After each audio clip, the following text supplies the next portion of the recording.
নমস্কার বন্ধুরা, প্রিয়া blog with কিচেনে সবাইকে স্বাগত জানাই। মহাদেবের আশীর্বাদে আশা করি সবাই ভালো আছেন, সুস্থ আছেন। বন্ধুরা, আপনারা রোজ বাড়িতে পুজো করে থাকেন বা মন্দিরেও অনেকে গিয়ে থাকেন, কিন্তু আপনারা কি এই বিশেষ 5টি কথা বলেছেন যার ফলে দেব দেবী যার উদ্দেশ্যে আপনারা প্রার্থনা করছেন সেই উদ্দেশ্য আপনাদের পূরণ হোক, সেই মনস্কামনা আপনাদের পূরণ হোক? শুধুমাত্র এই 5টি কথা। বন্ধুরা, এটা আমার কথা নয়, এটা শাস্ত্রের কথা। আপনারা তো ইউটিউবে অনেক ধরনের ভিডিও দেখেছেন, কিন্তু এমন ভিডিও বা এই কথাগুলো কিন্তু আগে কখনো শোনেননি। বন্ধুরা, এই যে 5টি কথা, শাস্ত্র অনুযায়ী এই 5টি কথা আগেকার দিনে ঋষিমণিরা রাজাদের স্বয়ং বলে থাকতেন। ফলে রাজা মহারাজা এই 5টি কথা বলে তারা দীর্ঘদিন ধরে রাজত্ব করতে পারতেন।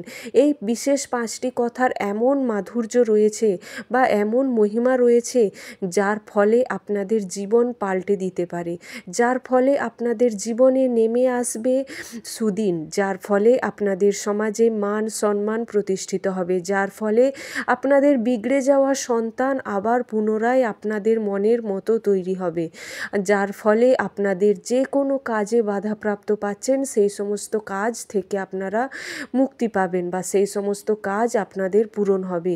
তো বন্ধুরা, আসুন ভিডিওটি শেষ পর্যন্ত দেখুন। আশা করছি ভিডিওটি আপনাদের অনেক উপকারে আসবে। এই বিশেষ 5টি কথা আপনাদের কাছে শেয়ার তো করবই, তার পরেও ভিডিওর শেষে থাকবে ছোট্ট একটা টিপস, যার ফলে মা লক্ষ্মী দেবী চিরকাল চিরজীবন ধরে আপনাদের সংসারে ছমছম পায়ে আপনাদের বাড়িতে প্রবেশ করবেন, আপনাদের বাড়িতে চিরস্থিত থাকবেন। তো বন্ধুরা, কোন সেই বিশেষ 5টি শব্দ বা বিশেষ 5টি কথা যার ফলে আপনারা আপনাদের নিজেদের মনের ইচ্ছে মনস্কামনা পূরণ করতে পারেন? দেখুন বন্ধুরা, পুজো পাঠ তো অনেকেই করে থাকেন, আমরা সকলেই পুজো পাঠ করে থাকি। বাড়িতে না হয় কোনো মন্দিরে, কোনো শিবালয়ে বা কোনো শিবের মন্দিরে বা আপনাদের যে কোনো ইষ্ট দেবদেবীর মন্দিরে গিয়ে থাকেন, পুজো দিয়ে থাকেন। শুধুমাত্র এই 5টি কথা আপনারা মন্দিরে গিয়ে বলে বাড়িতে চলে আসুন। বন্ধুরা, যখন আপনারা কোনো মন্দিরে যাবেন, কোনো শিবের মন্দিরে যান বা কোনো দেবদেবীর মন্দিরে যান বা বাড়িতে বসেই পুজো করুন, শুধু এই 5টি কথা বলবেন। আমি বারবার ধরে বলার চেষ্টা করছি এই কারণেই, আপনারা মন দিয়ে শুনুন। যদি ভুলে যান, খাতাতে লিখে রাখুন, খাতা বের করুন, খাতা পেন দিয়ে সুন্দরভাবে 5টি কথা আপনারা লিখে নিন। যদি ভুলে যাওয়ার চান্স থেকে থাকে, নানান আমরা পুজো করে থাকি, নানান বিষয়ে ঠাকুরের কাছে প্রার্থনা করে থাকি, কিন্তু আসল 5টি কথা কিন্তু আমরা বলি না। কোন সেই 5টি কথা এবার আসুন জানিয়ে দিচ্ছি।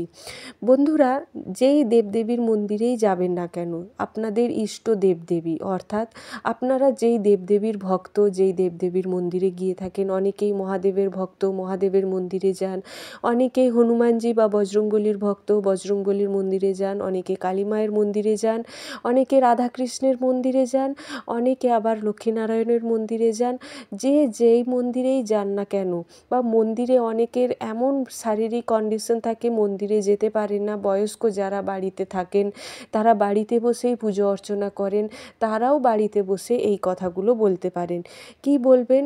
হে দেব বা হে দেবী বা হে মা বা হে প্রভু বা হে বাবা, হে দেবাদিদেব মহাদেব, হে কৃষ্ণ বা হে বজরংবলী, যে যেমনভাবে ঠাকুরকে ডাকেন এই কথাটি আগে বলবেন, যে হে প্রভু বা হে দেবদেবী বা হে দেব মহাদেব, আমাদের ওপর আপনি কল্যাণ করো, আমার ওপর আপনি কল্যাণ করো।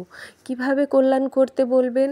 প্রথমত বলবেন বন্ধুরা, যে হে প্রভু বা হে মহাদেব, আমি মহাদেবের নাম নিয়ে বলছি, আমি মহাদেবের খুব বড় ভক্ত, সেই কারণে মহাদেবের নাম নিয়ে বলছি।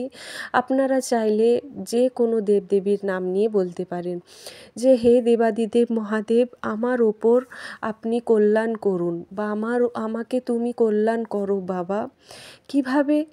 যে হে মহাদেব, আমাকে কল্যাণ করো তোমার অনুগ্রহ শক্তিতে। মনে রাখবেন আমি কি কি কথাগুলো বলছি, সেই কথাগুলো পারলে লিখে রাখতে পারেন।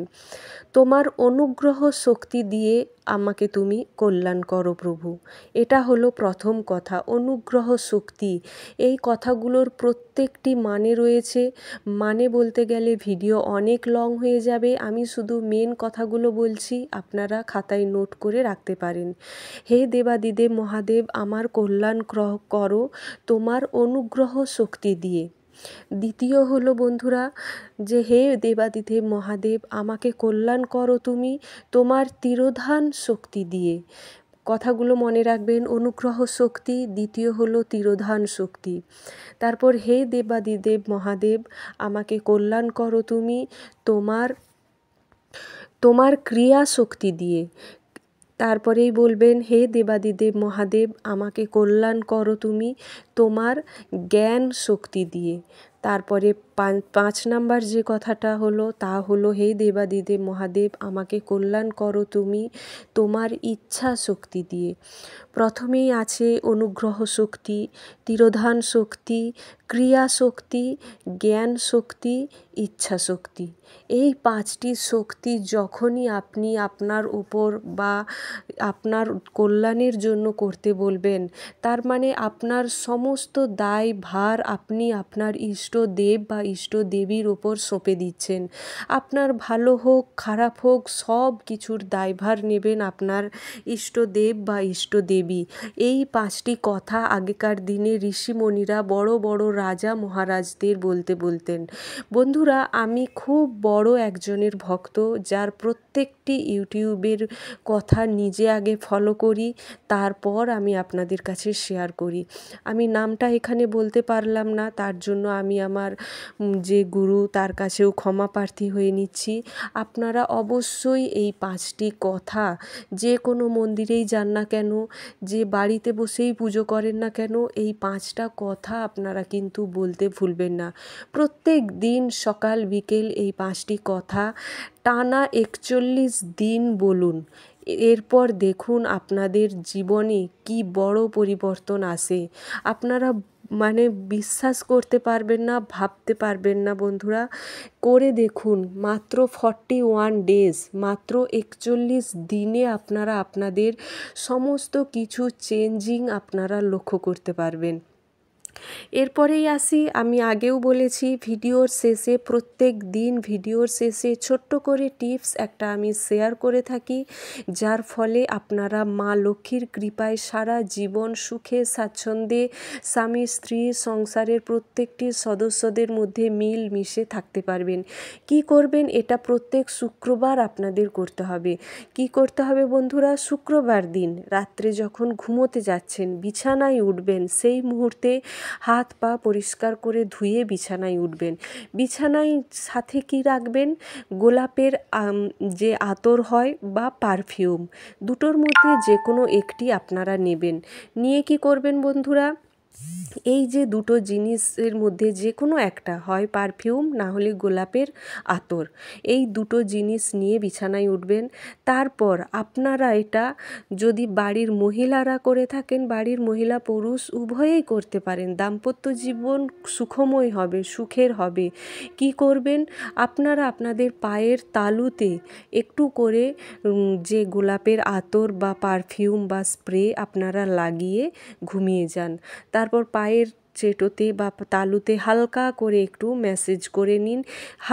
দু হাতের বুড়ো আঙুলের নিচে পারফিউম লাগিয়ে হালকা করে ম্যাসেজ করে শুয়ে পড়ুন। বাড়ির মহিলারা পারলে আপনারা আপনাদের স্বামীর পায়ের তালুতে এইভাবে লাগিয়ে হালকা করে প্রেসার দিন বা চাপ দিন। অর্থাৎ স্বামীদের যে পদসেবা, এক কথায় এইগুলো যদি করতে পারেন, এই প্রত্যেক শুক্রবার করুন, না হলে শুক্রবার থেকে শুরু করুন, 43 ডেজ বা 43 দিন করুন, না হলে প্রত্যেক শুক্রবার করুন, 7টি শুক্রবার করুন। করে দেখুন কি পরিমাণ চমৎকার ফল পাবেন আপনারা, তা কল্পনাও করতে পারছেন না। তো বন্ধুরা, এই ছিল আজকের ভিডিওর মূল বিষয়। আশা করছি ভিডিওটি আপনাদের অনেক উপকারে আসবে। ভিডিওটি ভালো লেগে থাকলে অবশ্যই লাইক করুন, আর জয় মা লক্ষ্মীর নামে কমেন্ট করতে ভুলবেন না। সাথে নতুন বন্ধু যারা আছেন চ্যানেলটি সাবস্ক্রাইব করে পাশে থাকুন, আর বন্ধু বান্ধব আত্মীয় স্বজন স্বজনদের সাথে শেয়ার করুন, যাতে ওনারাও এই ভিডিওটি পেয়ে উপকার পেয়ে থাকেন, উপকৃত হয়ে থাকেন ওনারা, বা অপর কেউ যদি আপনার দ্বারাই একটু হলেও 1% হলেও উপকার পান, সেই উপকারের দ্বিগুণ ফল কিন্তু আপনি পাবেন। জয় মা লক্ষ্মী।